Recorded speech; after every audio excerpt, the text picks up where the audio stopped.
Και να πω ότι λίγο πολύ τα είπε όλα ο συνάδελφος ο κύριος Κεκάτος. Θέλω να πω ότι είναι μια πολύ σημαντική πρωτοβουλία, αυτή η οποία πάρθηκε από την πλευρά των νυχθειοτροφείων. Και είναι σημαντική γιατί υπάρχουν 1002 τρόποι που θα μπορούσαν να προβληθούν και πολύ περισσότερο μέσα από ίσως κάποιες άλλες χορηγίες ή βοήθεια οπουδήποτε αλλού. Όμως επέλεξαν τη νέα γενιά του τόπου μας. Γιατί η νέα γενιά είναι το μέλλον, είναι εκείνη στην οποία εμείς όλοι θα πρέπει να επενδύσουμε και να ποντάρουμε για να βρούμε λύσεις στα διέξοδά μας. Η συνεργασία αυτή πιστεύω ότι ήδη αποδίδει αποτελέσματα. Δεν έχει να κάνει μόνο αποκλειστικά με τα σχολεία στα οποία γίνονται οι παρεμβάσεις και που κάθε φορά επιλέγονται με ένα συγκεκριμένο τρόπο που έχει να κάνει και με την πανκεφαληνιακή δράση που πρέπει να έχουμε.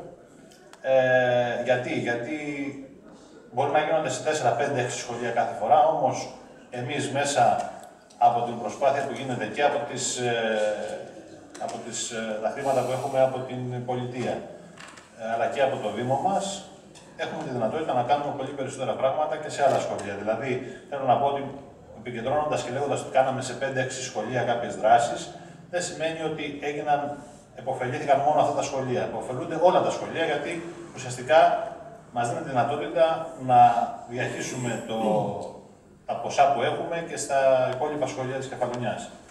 Για να έχουμε ένα μέτρο σύγκρισης, για να δείτε πώς έχουμε αποφασίσει ως Δημοτική Αρχή και ως διοικήσεις των δύο σχολικών επιτροπών, θα σας πω ότι το κράτος μας, η ελληνική κυβέρνηση, στέλνει γύρω σε 75.000 ευρώ το χρόνο έξοδα για συντήρηση στα σχολεία.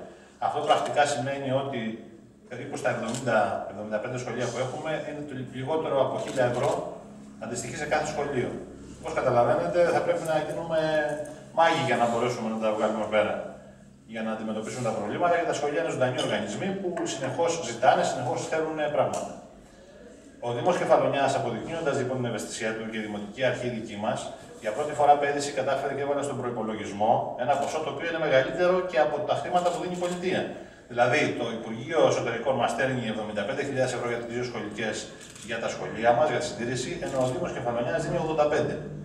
Επομένως, σε συνεργασία και σε συνάρτηση με τα χρήματα που παίρνουμε πλέον από τον προϋπολογισμό του Δήμου και από τη βοήθεια αυτή που έχουμε τώρα από τα Επιτροφία Κεφαλονιάς και τη συνεργασία την οποία ανακοινώνουμε σήμερα, πλέον αποκτάμε μια δυναμική που μπορεί να μας κάνει να πούμε ότι στις επόμενες χρονιές θα μπορέσουμε να αντιμετωπίσουμε και να λύσουμε πολύ περισσότερα προβλήματα.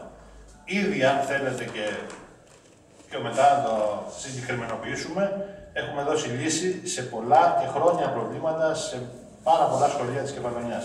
Και μπορούμε να τα πούμε και αναλυτικότερα. Προβλήματα που χρόνιζαν, μπορώ να πω και πάνω από 30 χρόνια σε ορισμένες περιπτώσεις, καταφέραμε και δώσαμε λύση. Δεν θέλω να μονοπολίσω άλλο το ενδιαφέρον.